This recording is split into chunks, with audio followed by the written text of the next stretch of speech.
Another day, another bit of bad news for Donald Trump and Paul Manafort concerning the investigation into the Trump campaign's ties with Russian oligarchs and the government.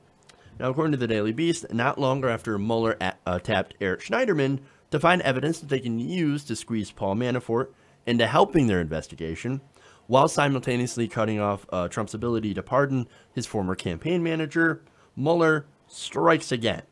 This time, he's teaming up with the IRS. Now, according to sources familiar with this investigation, Mueller's probe has now enlisted the help of agents from the IRS's Criminal Investigations Unit. Now, the unit known as CI is one of the federal government's most tight-knit, specialized, and secretive investigative entities.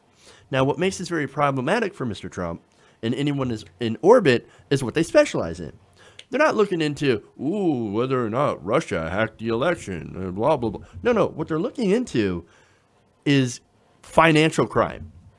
In fact, these 2,500 agents focus exclusively on financial crimes, including tax evasion and money laundering. See, that's bad news, because real estate is actually one of the easier ways to launder large amounts of money. That includes foreign money. So what they're doing is that they're looking into Paul Manafort's taxes, or even if they look into Trump's. Now, if they do that, we don't know exactly what they're going to find, but it's possible there could be something of interest. Now, even better, a former colleague of Mueller's said that he always liked working with the IRS's special agents, especially when he was U.S. attorney. So it goes without saying that they're going to work very, very well together. Especially since these financial crimes, or potential financial crimes, this is a central part of Mueller's probe now. Again, we are way past supposed election hacking. Now we're looking into whether or not there was a financial incentive for Trump to run for president, and who that would benefit. Now, what also helps them, and what's also problematic for Trump, is that they've got some very heavy hitters on their side. Now, one of his top deputies is a man named Andy Weissmann. Now, Weissmann formerly helmed the Justice Department's Enron probe and has extensive experience working with investigative agents from the IRS. Now, from the agents, this is Martin Scheel, a retired IRS Criminal Investigations agent. He said, "From the agents, I know that everyone has the utmost respect for both Mueller and Weissmann." And he said Mueller and Weissmann are also known admirers of those agents' work. Scheel said, "They view them with the highest regard. IRS special agents are the very best in the business of conducting financial investigations. They will quickly tell you that it took an accountant to nab Al Capone, and it's true." Now, some of you might wonder why Mueller went to the CI. Now, it turns out their experience is highly recommended in building cases on financial corruption. Now, that is something that the FBI simply doesn't have. Now, if you were going to go after somebody, or if you were going to go after something, wouldn't you want to go after financial corruption? And wouldn't you tap any resource, especially resources that are well-versed in this, in order to help you with your investigation? If you're looking into financial corruption, absolutely. Now, in fact, Scheel continued, the FBI's expertise is spread out over so many statutes, and particularly since 9/11, where they have really focused on counterintelligence and counterterror. Well done there. That they simply don't have the financial investigative expertise that the CIA agents have. When CI brings a case to a U.S. attorney, it is done. It's wrapped up with a ribbon and a bow. It's just comprehensive. So what this means is that if they decide to go to the attorney with a case against either Manafort or Trump, they're done. That's how thorough these agents are supposedly are. In fact, speaking of Manafort, former federal prosecutors tell the Daily Beast that one of Manafort's biggest legal liabilities could be what's called a check-the-box prosecution. Now, basically what that means is that if you have money in a foreign bank account, you just need to disclose that. You need to check the box on your tax returns. That's fairly simple. So if you have a large amount of foreign holdings, or money in foreign banks, all you just got to do is be like, oh, I got money in foreign banks. That's it. If Manafort didn't do that, well, then he could be charged as a felony. And there is speculation that Manafort neglected to check that box. And that is, of course, the exact kind of allegation that this IRS unit would actually look into. And if he did that, okay, look, if you have a federal crime and, you know, Trump, he wants to pardon you, he could. Well, that's why it's important that Schneiderman is now on board. So if they find something related to money laundering, for example, for hotel deals in New York, and Manafort's involved,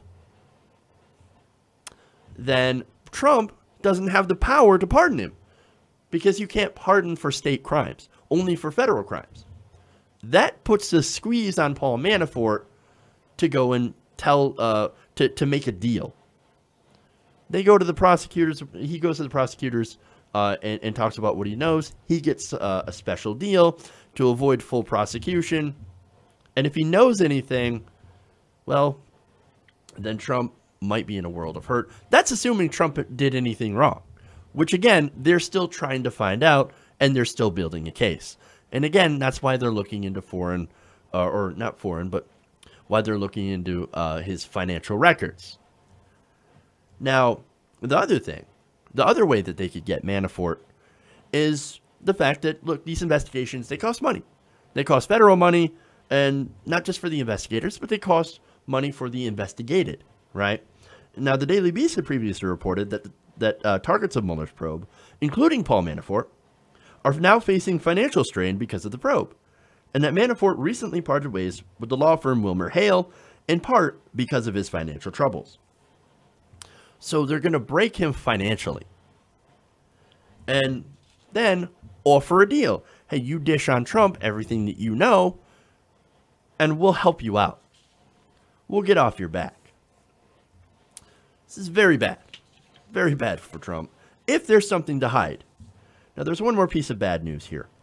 Now, as special counsel, Mueller is also subject to the same rules as U.S. attorneys. That means that if he wants to bring charges against Trump associates related to violations of tax law, he will need some approval from the Justice Department's elite tax division. Trump, well, he could have named someone to run that division.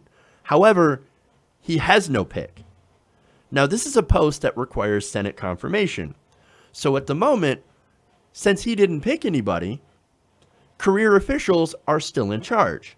Now, one former tax division prosecutor told the Daily Beast that this could cause a lot of trouble for Trump. He said, the fact that there is not a Senate-confirmed assistant attorney general for the tax division, and that the Trump people have disregarded it, despite warnings as far back as December that they needed to fill the AAG spot, shows what a self-created mess the Trump administration has found itself in.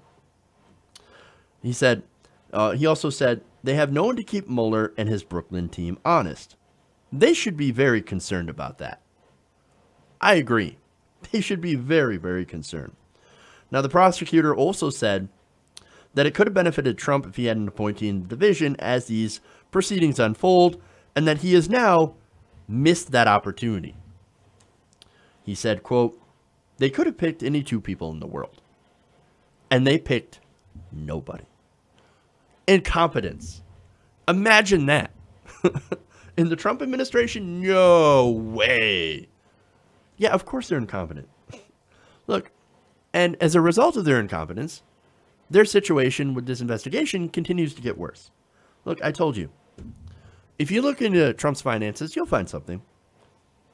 I don't know what that is. I don't know.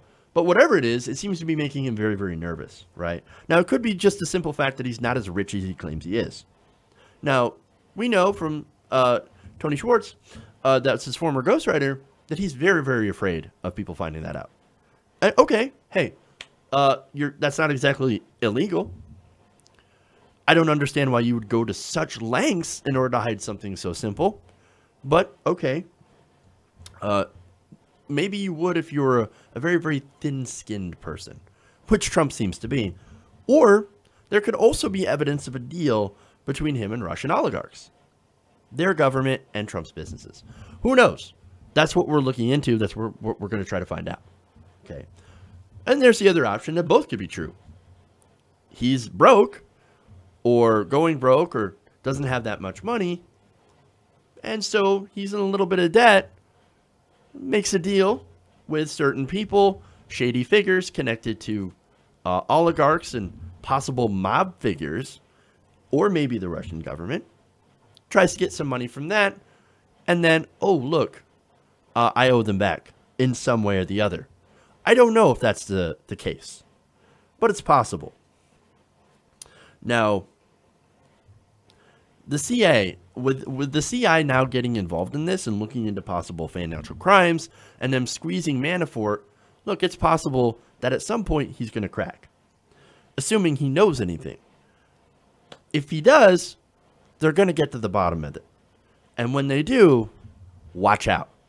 Hey everybody, thanks for watching this video. If you want to see more like this, please hit the subscribe button below.